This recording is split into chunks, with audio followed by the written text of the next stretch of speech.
Hello, Professor P's English 102 class. My name is Rhonda Kitchens. I am your librarian. I'm very excited about your project, and I want to show you how to do some really great searches in ways you may not have thought of. What you're going to do or need to do for this particular project is find a scholarly article in literature, film, poetry, or the other, short stories, I believe, as well. So let me show you how to get to the library, just in case you don't know. bigbin.edu. Go to the library, and we're going straight into databases A to Z. We just subscribed to a new group of databases.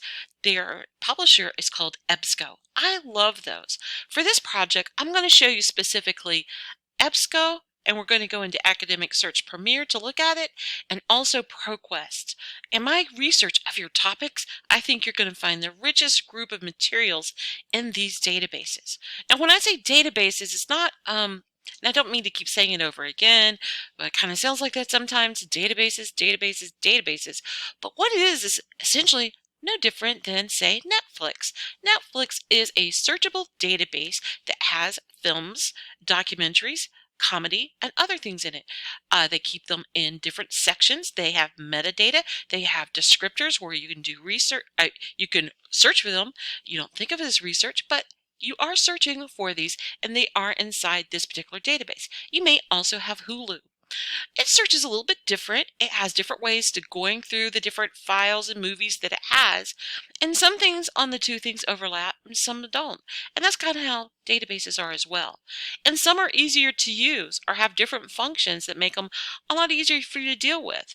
Like, for instance, something like Pluto, which is a free version of movies, is really hard to search, but it has so many things in it. So you have to figure out what's going to work best for what you're working on. So I'm going to show you these two just for those very reasons. I'm going to take you to Academic Search Premier first. Now, I'm going to show you how to do something really unusual, but it's really going to serve you well. EBSCO databases are something you're going to be using here, and when you go on and get your doctoral degree and all those other pieces, you'll be able to use it there as well. See this little function? Choose databases. Do you know what you can do, my friends? You can build your own database. In my research, while I was looking through things, I know that you need a scholarly article. I found that a specialty database called Points of View Reference Center was very good for this. Also, Academic Search Premier, which we're in. We have a business database, agriculture, education, alt, health watch. Not necessarily good for this particular piece. I'll bring this down. This is a Spanish language database. This one wasn't that good, but you know what? Humanities is excellent for this sort of search. And as I go down, I pick the things and I can construct my own database. This is really an extra level of search to do, but I think you'll find it profoundly rewarding. I'm going to select professional development because I also found things in that area. Psychology and behavioral sciences, because yes, absolutely part of this. And let's see if we have anything else. I'm going to throw in some social work. So we have a lot of different things. The thing is about your project is very cross-disciplinary. And you know what you need for that? A very specific cross-disciplinary database that you can build yourself. You know what you could also do? Just use it here, but I want you to have the full experience. So you click OK, and now you have a total pack of databases. I'm going to type in Jurassic Park. I want you to I'm not going to make this work all the time because I want you to have the full experience. And suppose we're doing eco-criticism. I love this because you see how it starts typing things out for you. There's a lot of things past eco-criticism. Let's see, eco-critical. So I'm going to put this in here, but I'm going to show you another trick. If you bring it back to the most common area and you want to search all those different suffixes, this is what you're going to do. You're going to put an asterisk. It's called truncation. In many searches, it's going to get you a whole bunch of different places. But let me go over here. I'm going to also change my fields. You could search the abstracts only, titles only. That really makes sure you really get what you're looking for, but it has to be a really big field. And sometimes, if it's a really small search, you can do the whole thing. Now, I hit search. Now I'm going to go over here I've selected for full text, I'm going to select for peer reviewed. In some cases, you might have an assignment that wants you to have the past 5 years, but in this case, you do not have that limitation.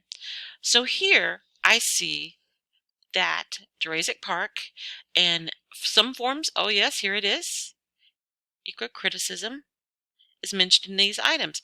So I would go through all these things. I also would collect some words. We have this. We see that motion pictures literature may also be something we search. We see some names. What do we see here? Nature and motion pictures may be also something we look into, as long as it has to do with our theory lens. And also it is peer reviewed. So some of these are maybes. And look at this word, ecofeminism. That may also be really fine for your piece that you're working on. And again, this. So let me kind of clear this out. I'm going to get rid of these, clear my fields, but I'm going to keep my databases. Suppose that was a total, a total disaster. I hope you get that, by the way. Probably not. Anyway, so did you see when I typed in movies that it actually gave me an idea? When you connect things yourself with or what it does is like you connect all the films, excuse me, you connect all the synonyms for films, movies, and whatnot. Now this is really going to open up your search. And maybe you're looking for science movies that perhaps have eco criticism. Eco-crit right here. And I'm just going to leave it full out. So I'm going to hit search here, and using this different technique where I instead look at movies that have to do with science and my theory, I come up with a different group of things to look at. This is really not an exciting group. It's not the best search, but I hope you can see how this might crunch down. And I also want you to know sometimes searches don't bring back 1,000 things, especially when you get this specific. So if you just wanted to start large and go in, at least you'll have a lot of things to look at. And the benefit of that, eco-criticism, I'll just go in literature. Sometimes it gives us a little GIF like that. It's not movies, but let's give it a look. Now we have at least 32. But you can start going in and looking at the different search terms to use as your own. Anytime you see something like this, you can copy and paste it and put it up in your search and keep changing it. This has God in literature. It put in post-colonial tourism and literature, subjects nonfiction, blah, blah, blah, blah, American literature, history criticism. Environmental literature is another word for it. So you might look for environmental films, histories, and criticisms. Criticisms is also another excellent search term when you're doing this kind of work. I'm really hoping you're understanding this and excited about it. I have to say this search looks really small, and some of the things you may do are quite large, but I want you to know, like, when you're in there, use your search to create a better search. Use what you find to pull out words and terms and ideas that might enhance what you're working on. Make sure that you have peer-reviewed selected and also full text. In this case, the best the database can do is find you a peer-reviewed journal. So do make sure as you look at these that they have probably more than 3 pages. This has 20. I know you would really like that one, but make sure that they're not a letter to the editor or a book review. Those, while they may be in a scholarly journal, are not scholarly articles. So just kind of look at it and you should get a feel for what it really is. If you see a digital object identifier, often that does indicate that it's highly likely to be a scholarly journal. Now, while I'm here, I'm just going to take you into this to show you the back end of some things you should be excited about seeing. So you're here.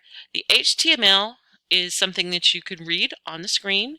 The PDF, also you can read on the screen, but it's an image of the actual article. So if they have tables or things or colors or images you might want to see or use, that would be the place to go if you have that option. Over here, you can save this to Google Drive, print, email, save it, and yes, cite it. And I believe you're using MLA, so make sure you go to the MLA section right here, and you are going to copy and correct it. Just go through it and make sure the capitalization and the italics are right. those things often go wrong. And sometimes if you see something in all caps, that's actually wrong for most every citation type, so you should know immediately to fix that. But this is something to copy and correct. So, and also while you're in the record, you will see other search terms that you can use for your research. So use your search to keep going with your search. Build your own database using EBSCO, starting with Academic Search Premier, and keep working around with your different words. Use the author, use the theme, use different words for what it is, a short story, anthology, whatever the pieces are. Just keep building and taking away. And the other thing that you can move around is alt text, title, and also the abstract can be pretty rich. Let's look at the abstract so you can see it. It's the synopsis of the article, and sometimes it can be quite good. This one looks kind of slim, but oftentimes you can find a good one. So the next thing we're going to look at is ProQuest. So we're back to our database list A to Z. If you haven't figured out yet, it's alphabetical, like literally A to Z. If you go to Harvard, if you go to University of Washington, University of Central Washington, you know what? You're going to have this same setup. And guess what? It's not going to have 125. It's going to have like 650 or more. So as you're like getting into your research, start picking and understanding some of these database publishers and what really works for you. You will develop definite bias. You may notice I have an EBSCO bias, but you're about to see ProQuest. So I'm going to P for ProQuest. And what we have here is a cross-disciplinary database that in this case we're not creating. We're just going to let this one roll as is because it is really quite good as is. So I have everything open to the advanced search. Let's pick another topic. Let's try a little bit of Emily Dickinson. And suppose what we're going to look at will be psychoanalysis. And here we are. You want it to be full text. You wish for it to be peer-reviewed. Then you'll go over here to search. And here, we did select for that, but it's also here if you forgot, as is the full text. You'll see we still have the search piece up here, and we can make some changes. If we want to add things, we'll type in and. If we want to add a string of ors that will have the synonyms together, we would do that. Or if we're getting things we don't want, we could tap in the Boolean operator not.